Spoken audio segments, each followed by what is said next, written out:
देखिए, जो ये भाजपा का जो प्रश्न उठाने का सवाल है कानून व्यवस्था को लेकर, यहाँ एक बात बहुत इम्पोर्टेंट है जो समझने की है कि कानून व्यवस्था पे आप उंगली तब उठाते हैं अगर क्राइम होने के बाद पुलिस, एडमिनिस्ट्रेशन और सरकार उस पर कार्रवाई ना करे, इमीडिएट एक्शन में ना आए। आपने जो दुर्घटना हुई पालमपुर के अंदर, वो बहुत दुखद है। उसका दुख हमको, आपको, पूरे प्रदेशवासियों को है कि ऐसा नहीं होना चाहिए। लेकिन एक सरफिरे ने इस तरह की घटना को अंजाम दिया। आप देखेंगे उसके बाद पुलिस ने उसको विद इन नो टाइम उस आदमी को अरेस्ट कर दिया है और कानून अपना काम करेगा। हम वहाँ लोगों की भावनाओं को भी समझ सकते हैं, उनके परिवार के दुख को और वहाँ के लोगों को भी। निश्चित तौर पे इसका बहुत बड़ा रोष, जिस तरह की ये घटना हुई है, इसकी जितनी भी निंदा की जाए उतनी कम है। और जहाँ तक सवाल है, इसको सीधे तौर पे सरकार के साथ लॉ एंड ऑर्डर से जोड़ना, कानून व्यवस्था से जोड़ना, हाँ बिल्कुल निश्चित तौर पे जब आप देख रहे हैं कि कार्रवाई हुई है, अरेस्ट हो गया, कानून अपना काम करेगा, लोगों की भावना है, रोष है, लोग चाहते हैं कि जल्दी से जल्दी इसमें जो है कार्रवाई हो। माननीय मुख्यमंत्री जी आज खुद वहाँ गए, उस परिवार से मिले हैं और उन्होंने इस बात को इंश्योर किया है कि इसमें जो है हम इसको फास्ट ट्रैक के ज़रिए जल्दी से जल्दी इसको जो है सज़ा होनी चाहिए ऐसे व्यक्ति को। और जो उस परिवार के प्रति जो उसका बच्ची का जो खर्चा है, इलाज है, हम ये दुआ ज़रूर करते हैं कि वो जल्दी से जल्दी अच्छी हो जाए। और उसके खर्चे को उठा के माननीय मुख्यमंत्री जी ने घोषणा की है कि उसका पूरा इलाज जो है हम करेंगे, उसका सारा खर्चा जो है सरकार उठाएगी। और ये जो भाजपा का जो आरोप है लॉ एंड ऑर्डर का, मैं ये समझता हूँ आज से दिसंबर 22 में जो चुनाव हुआ, उससे पहले जो सरकार थी हिमाचल प्रदेश में 5 साल तक भाजपा की सरकार रही और पूर्व मुख्यमंत्री जयराम ठाकुर जी उसको लीड कर रहे थे उस सरकार को। तो उनको पहले बोलने से पहले अपना कार्यकाल को भी देखना चाहिए। हिमाचल प्रदेश की जो परिस्थितियां बनी है, आपका क्या सहयोग उसमें है। बार बार वो इस बात का जिक्र करते हैं कि सरकार बैसाखियों पे है, 4 तारीख को जब परिणाम आएंगे तो सरकार गिर जाएगी। हम उनसे कुछ प्रश्न पूछना चाहते हैं आपके माध्यम से। जब पिछला चुनाव हुआ, आप लीड कर रहे थे भाजपा को, आप प्रदेश के मुख्यमंत्री थे। लोकतंत्र के मुताबिक चुनाव में आपकी पार्टी को और आपको हिमाचल प्रदेश के मतदाताओं ने हार का सामना करना पड़ा। भाजपा को 25 सीटों के साथ विपक्ष में बैठने का फरमान हुआ और 40 सीटों के साथ कांग्रेस पार्टी को सत्ता सौंपेगी। ये लोकतंत्र है। लोगों ने बदलाव किया और हमारे को आदेश दिया। हमारे कुछ प्रश्न हैं ठाकुर जयराम जी से। आप ये बार बार हर जगह जाके प्रेस के माध्यम से जो इस प्रकार का प्रचार कर रहे हैं कि ये सरकार 4 तारीख को गिर जाएगी, जब परिणाम आएंगे तो ये बैसाखियों पे है। हम आपसे जानना चाहते हैं, आपका यही सम्मान लोकतंत्र के प्रति है? आप लोकतंत्र में विश्वास रखते हैं? पहला प्रश्न। क्या जो सरकार 15 महीने पहले हिमाचल प्रदेश के लोगों ने बनाई, क्या आप उनका सम्मान, मतदाताओं का सम्मान नहीं करते हैं? या आप सत्ता के इतने भूखे हैं कि आप दोबारा से सत्ता आने के लिए इस तरह का माहौल बना रहे हैं? जो खरीदो फरोख्त हुआ हिमाचल प्रदेश के अंदर, पहली बार देवभूमि में इस तरह की घटना हुई कि कांग्रेस के 6 विधायकों ने बागी होकर जो है अपनी पार्टी को धोखा दिया, अपने लोगों को धोखा दिया, मतदाताओं को, जहां से वो चुन के आए थे। और उसके परिणाम स्वरूप जिस प्रकार का माहौल बना, आज 6 बाई इलेक्शंस हिमाचल प्रदेश में हो रहे हैं, वो खरीदो फरोख्त की सारी जो बातें हुई, उसके पीछे क्या आप थे और आपकी पार्टी थी। तो सत्ता हथियाने के लिए 1 साल के अंदर आप इतने डेस्परेट हैं कि आप लोकतंत्र का और लोगों का अपमान करते हैं। और ये जवाब आपको देने पड़ेंगे हिमाचल प्रदेश की जनता को। प्रदेश का मतदाता सबसे जागरूक है, वो अच्छी तरह से समझता है कि हमने क्या करना है और इस घटनाक्रम में क्या हुआ और ऐसी परिस्थितियां क्यों बनी। उन 6 लोगों की अपनी क्या महत्वाकांक्षा थी, उन्होंने अपने स्वार्थ के लिए आज प्रदेश की जनता को दोबारा चुनाव में जो डाला है, इसका जवाब भी लोगों को, उनको, प्रदेश की जनता को देना पड़ेगा।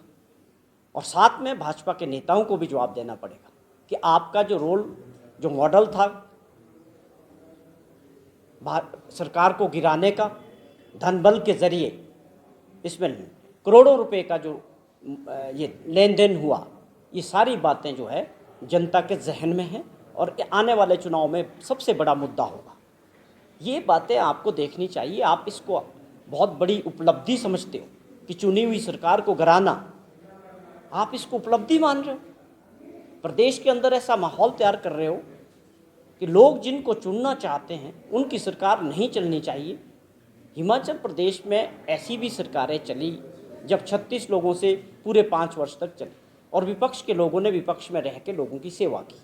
कभी ऐसा माहौल नहीं रहा कि जो सत्ता में लोग हो उनको सरकार को तोड़ने के लिए।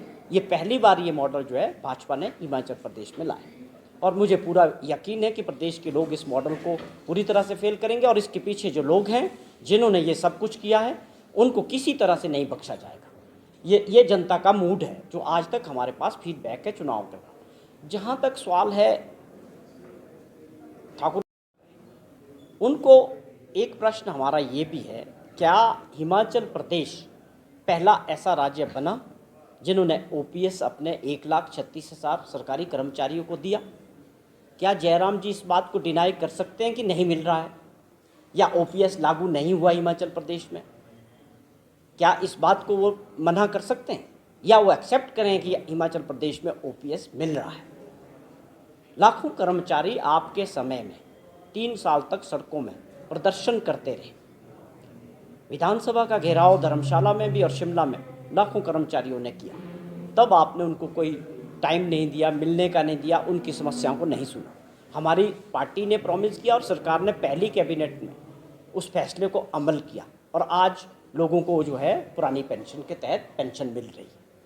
तो आप इसको किस नज़रिए से देखते हैं? अपना और अपनी पार्टी का जो आपका ओपीएस पे जो स्टैंड है वो क्लियर करें प्रदेश के सामने कि आप ओपीएस का विरोध करते हैं या आप इसका समर्थन करते हैं, या ओपीएस हिमाचल प्रदेश में मिल रहा है या नहीं मिल रहा है। आप जो लोगों को गुमराह करने का काम कर रहे हैं, अपनी और अपनी पार्टी की स्थिति इस मुद्दे पे जो है मुझे लगता है जयराम जी को स्पष्ट करनी चाहिए। उनका ये भी कहना है राज्यसभा की हार। स्वाभाविक तौर पे आप समझते हैं कि लोग ग्राम पंचायत का प्रधान भी बनना चाहते हैं, वो भी कितनी मुश्किल से बनते हैं।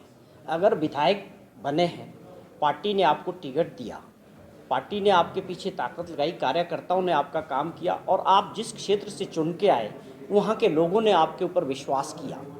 आपने उन सब बातों को जिस प्रकार से इन विधायकों ने लोगों का विश्वास तोड़ा, मुख्यमंत्री जी को विश्वासघात किया, साथ डिनर में साथ चलते रहे, 14 महीना अपना काम कराते रहे। उसमें कुछ इंडिपेंडेंट विधायक भी थे जो पूरी तरह से मुख्यमंत्री जी से अपने इलाके के क्षेत्र के काम कराते रहे। लेकिन आप सीधे तौर पे ये कह सकते हैं कि इन्होंने धोखा दिया और उसके पीछे क्या कारण रहा मैंने अभी बताया कि वो मॉडल था कि किस प्रकार जो है चुनी हुई सरकार को गिराना था। उसमें धन बल का सबसे बड़ा उपयोग हुआ। ये बातें आई भी हैं सामने और अभी इन्वेस्टिगेशन है, केस चल रहा, आएगी। फिलहाल ये सारी चीज़ें जनता की अदालत में चली गई और जनता जिस प्रकार से पूरे देश के अंदर हमारा हिमाचल प्रदेश का देवभूमि का नाम खराब किया इन लोगों ने, उसका जवाब जनता इनसे ज़रूर लेगी। तो हिमाचल प्रदेश के मतदाताओं द्वारा चुनी गई और जिस सरकार ने और माननीय मुख्यमंत्री जी ने 14 महीने के अंदर जिस प्रकार से अपनी लोगों के बीच काम किए, जो वादे किए तो उनको आगे बढ़ाया 5 गारंटियों के थ्रू, जिसमें हमने कहा ओपीएस को लागू किया जो बहुत मुश्किल काम था। जिस प्रकार की आर्थिक स्थिति थी, जयराम जी का जो मॉडल था 5 साल तक केवल लोन लेके डबल इंजन की सरकार को चलाने का, आप समझें कि खजाना खाली था और लोन लेके सारी लाइबिलिटीज़, चाहे आप बात करें 6th पे कमीशन की थी या ओपीएस अपने पेंशनर्स की थी, सरकारी कर्मचारियों की थी 12,000 करोड़ रुपए की, 76,000 करोड़ रुपए का लोन था। इस हालात में तो आप प्रदेश को छोड़ गए थे। उसके बावजूद हमारी सरकार ने और मुख्यमंत्री जी ने आपदा के दौरान जो काम किया और उसके लिए जिस प्रकार से पूरे देश के अंदर हमारी सरकार को और मुख्यमंत्री जी को लोगों ने सराहना की, उसमें बड़े बड़े नाम हैं। इन्हीं के बड़े नेता पूर्व मुख्यमंत्री शांता कुमार जी थे, उन्होंने इस बात को लेकर तारीफ़ की। उसके अलावा बहुत सारे वर्ल्ड बैंक के डायरेक्टर्स थे, नीति आयोग के वाइस चेयरमैन थे, इन सभी लोगों ने जो है आपदा के दौरान प्रदेश में मुख्यमंत्री द्वारा और उनकी टीम द्वारा जो काम किया गया उसके लिए सराहना की। लेकिन आप विपक्ष के नेता थे, आप बताएं कि आप आपदा के समय आप और आपकी टीम कहाँ रही? जब आपने स्पेशल सेशन असेंबली का बुलाया, वहाँ पे एक प्रस्ताव लाया गया कि हमको भारत सरकार के लिए असेंबली में एक प्रस्ताव डाला कि हमको जो है आपदा राहत राज्य घोषित किया जाए और हमारा जो नुकसान हुआ है उसकी भरपाई की जाए। लेकिन आप उस प्रस्ताव के साथ विधानसभा के अंदर नज़र नहीं आए, आपने उस प्रस्ताव का साथ नहीं दिया।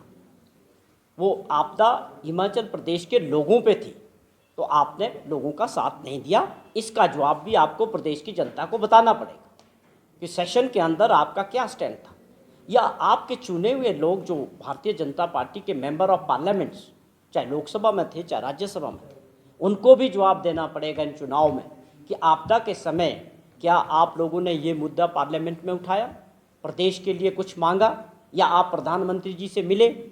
क्या आप लोगों ने सब स्टेट्स गवर्नमेंट को ये लिखा कि हम इस आपदा के समय में आपके साथ खड़े हैं, आप जो चाहेंगे हम आपके साथ दिल्ली जाएंगे और प्रदेश के लोगों के लिए जो राहत मिलनी चाहिए उसके साथ के लिए हम स्टेट गवर्नमेंट के साथ खड़े हैं? नहीं, आप कहीं भी नज़र नहीं आए हैं, जिसके जवाब member of parliament Bharatiya Janata party के विपक्ष के लोगों को, सबको, जनता को देना पड़ेगा कि आप 9,900 करोड़ रुपए की सारी हमारी गवर्नमेंट ने आपदा के दौरान जो नुकसान हुआ, सरकारी संपत्तियां थी, लोगों की अपनी प्रॉपर्टीज़ थी, घर बहे, बहुत बड़ा नुकसान हुआ प्रदेश के अंदर, उसकी पूरी रिपोर्ट भारत सरकार को सौंप दी गई। तो आपने क्या काम किया? क्या हमको उसके एवज में कोई पैसा मिला, कोई राहत मिली भारत सरकार से? ये सारे चीज़ें मैं समझता हूँ बहुत बड़े मुद्दा इन चुनाव में होने वाला है। लोग इनसे इस बारे में प्रश्न करेंगे कि इन क्यों नहीं मिली। जब देश के प्रधानमंत्री ये कहते हैं कि मेरा बड़ा लगाव हिमाचल प्रदेश से है, तो हमें बड़ी उम्मीद